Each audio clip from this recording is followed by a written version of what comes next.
going on, traders? Welcome back to my YouTube channel. I hope you're doing well. Today we're going to be doing the weekly Forex outlook and reviews, taking a look at 10 pairs and seeing what the market conditions have to offer us moving into next week. Just an overview of this week. It has been a little bit up and down. We didn't really get any directional bias this week. We didn't maintain the dollar strength. We didn't maintain yen strength. We haven't seen euro be consistent. So there's just been a little bit of up and down structures this week that haven't been the easiest to trade. So if you're one of those traders out there that have struggled a little bit trying to find a directional bias, then just best believe if you've done all right to keep yourself in just a little bit red or just a little bit break even or just a little bit profit, then congratulate yourself, pat yourself on the back, because this week has been super tough. You can see here in front of me Aussie Dollar USD on the 4H time frame, and boy oh boy, it's been up and down. Now, for us intraday traders, there have been tons of opportunities. And of course, it really just depends on your strategy, how you use your strategy, how you break it down from your higher time frames to your lower time frames, whether you were able to take advantage of those opportunities. But this week's review will be pretty simple, pretty quick, not the usual 20 to 30 minutes, I don't think. I've had a glance over the markets and I can see that they are pretty rangy. We are still looking for a directional bias. We're seeing a lot of Swiss franc strength in the markets, but I mean, who really trades Swiss franc?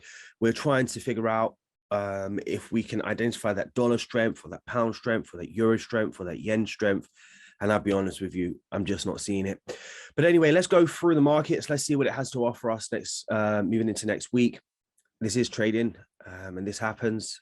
This is why we want to be exercising the patience, using this as an opportunity to master being disciplined and of course being in control of ourselves, fighting that urge to just want to jump into the markets for the sake of jumping into the markets and trading when there's nothing there. We want to avoid that, of course.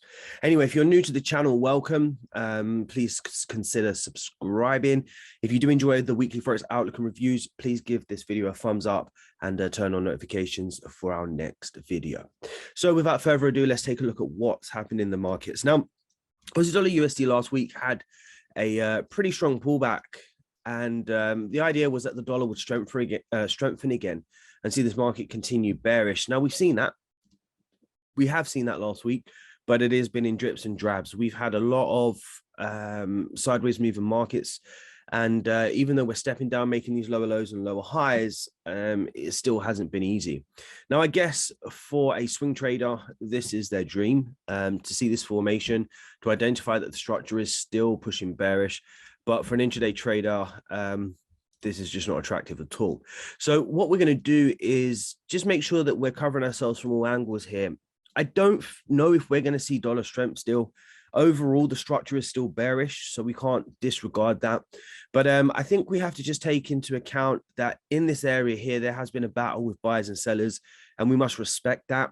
And I think if we're looking for more confirmation or evidence that this market is going to continue in either or direction, then I think it really just boils down to price breaking this structural low here at 68.68. And if we're going to continue bullish, then we're going to be looking for this structure here to be broken back to the upside.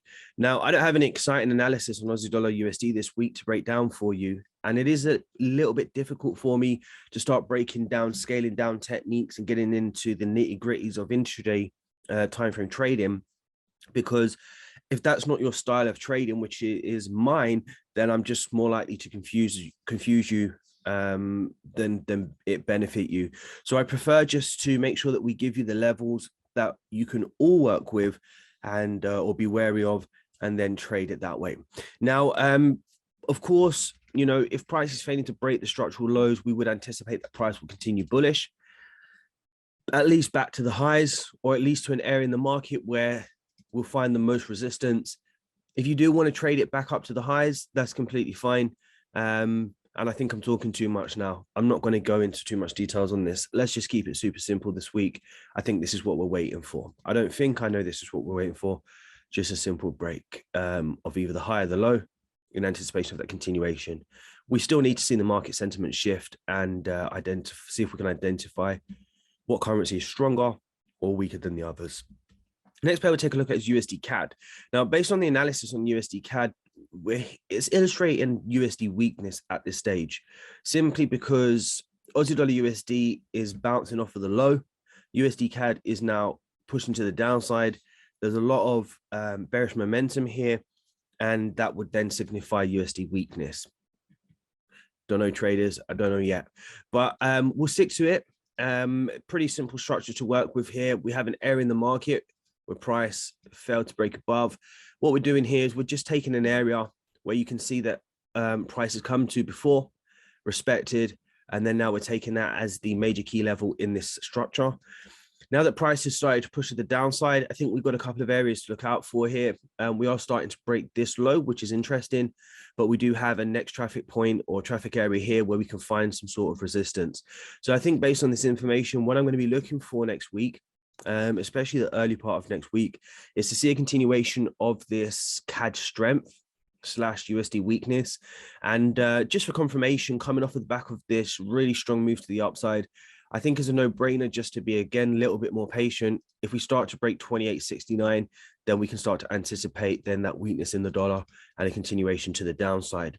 That kind of would also support the idea behind Aussie dollar USD, as we're now failing to break 68.68. If we do start to push higher, then we anticipate USD CAD to push bearish. And if we start breaking these structures, then we're going to be looking for formations where price holds above the structure, respect 70.51, and then look for that move back to the high. Let's see what happens. That's my analysis on Aussie dollar USD. That's my analysis on USD CAD. Let's move on to Euro Yen. Now, Euro Yen has been having a little bit of a mare. Off of the back of this move to the upside, we had a correction in anticipation of price to continue to push higher here based on that USD strength. Beg your pardon, Euro strength. We can see that we have pushed back to the highs again where it failed to break previously. But again, we're not breaking it. I'm not sure if this is the end of the bull era. You know, this rally to the upside happened for a very long period of time. We haven't come to these highs in a very long period of time. And I'm not sure that the euro is going to be able to make it past 144 or thereabouts. Okay. But if it does, then that's a good sign that we can continue bullish next week on euro yen. And that would then signify the weakness of the yen and the strength of the euro. What I will be doing is I'll be taking this area again here in the market. If we scale down, you'll see this is an area where prices respected before, held above, had this rally to the upside, come back and failed to break. So we're going to hold this level now to signify that as long as price trades above this, then there's a high chance we can continue to push bullish. However, if price breaks 141.31, then there's a very high chance we can continue bearish. Now, these ranges are really big, traders, and I want you to understand that you do not need this range or this whole range to be able to trade.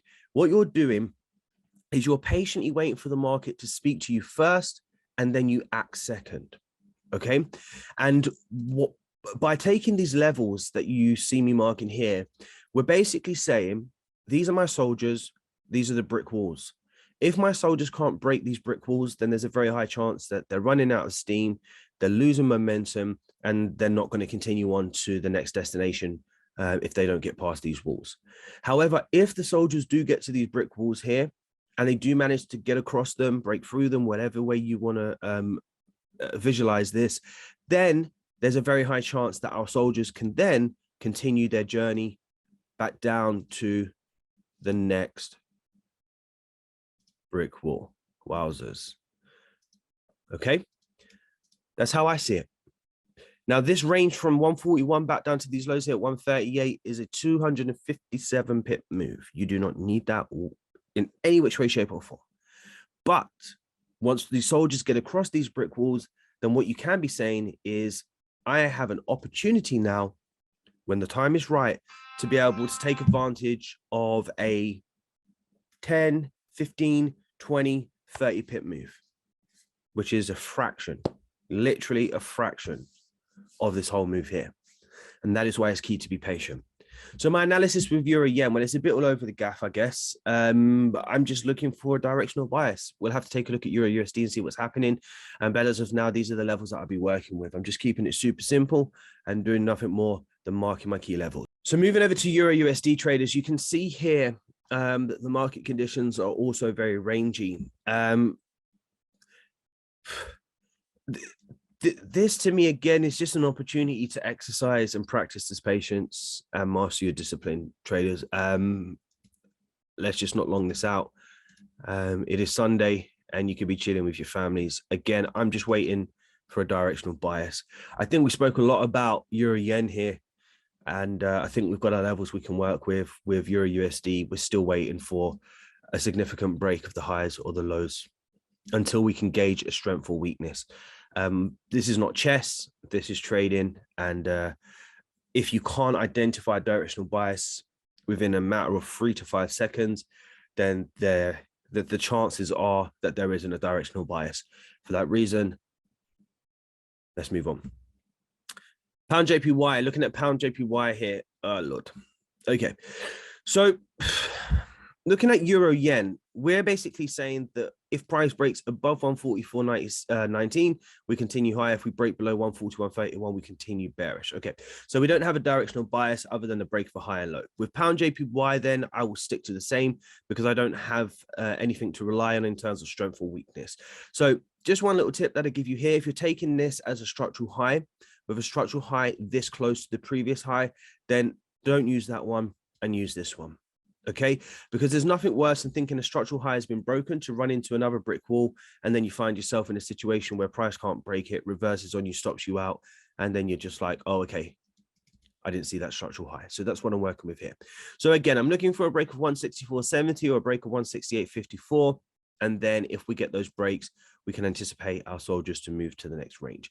A little bit of a zone to zone analysis this week, seeing as we don't have any clear structures. The sentiment of the market is a bit all over the place. We can't identify currency strength or weakness. We do not see any synchronization in the market. So we're just playing zone to zone right now. So that's GJ. Next pair we'll take a look at is going to be USD JPY. Again, I'm almost feel like I'm responsible for this because I'm doing the weekly Forex outlook and reviews, but I guess it is what it is. Structural highs, structural lows, failing to break again, no directional bias, no strength, no weakness, no sentiment, no synchronization, nothing. There you go, traders. Let's keep it simple. I know what you could do. You can go and watch my YouTube video from yesterday and enjoy that, because I tell you what, these market conditions are trash. Now, we have seen strength from Swiss franc. I'm not sure we're continuing bearish. I'm not sure if the dollar is going to continue to weaken or show signs of depletion of that strength that it has had in the last few weeks. But again, this is all I'm working with. Let's see some sort of directional bias, break below, break above, and that's it.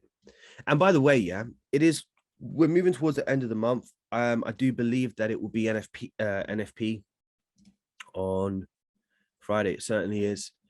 Maybe that should shake up the market, get us prepared for July, and have some epic trades or an epic trading month. I mean, June hasn't been too bad. I feel like this year's gone super fast. I also feel like I'm losing my mind talking to myself because of the market conditions, but that's USD Swiss franc. Okay, New Zealand dollar USD, again, traders, we can make this as wonderful as whatever and talk about all the intricacies of intraday timeframe trading and taking advantage of these moves, but I'm not going to do that today. Thinking about cooking a roast chicken. That's what I'm thinking about. Right, so break above 63.80, 62.10. Did I give you the analysis for USD Swiss franc? Yeah. Break below 96, 95.62, 97.31. That's it. I'm bored. Break above the high here.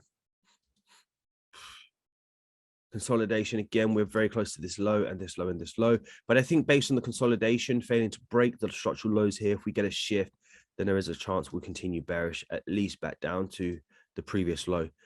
And this is where price usually likes to come back to the previous lows and previous highs, and that's why we want to mark these as our levels of support and resistance, or as I like to call it, key levels, because why did I say that? Because these are the most significant levels until price changes structure, creating a new low or a high. Okay, so this is what we're working with, this low and this high. We'll see what happens on the break of this. And then gold. Yeah, okay. I'll tell you what we're going to do with gold. We'll just do that. Okay, done. Gold has been tradable using the Asian high and Asian low strategy. And there have been some really good trades taken on this over the last few weeks. But in terms of its directional bias, I mean, considering we had an extremely beautiful downtrend here to what we see now, it is a little bit flat. So that's my analysis, traders. Don't shoot the messenger. Okay, these are the market conditions. There is just nothing I can do. I try to do my best. I've given you zones to work with, structural highs and structural lows, key levels to be considerate of.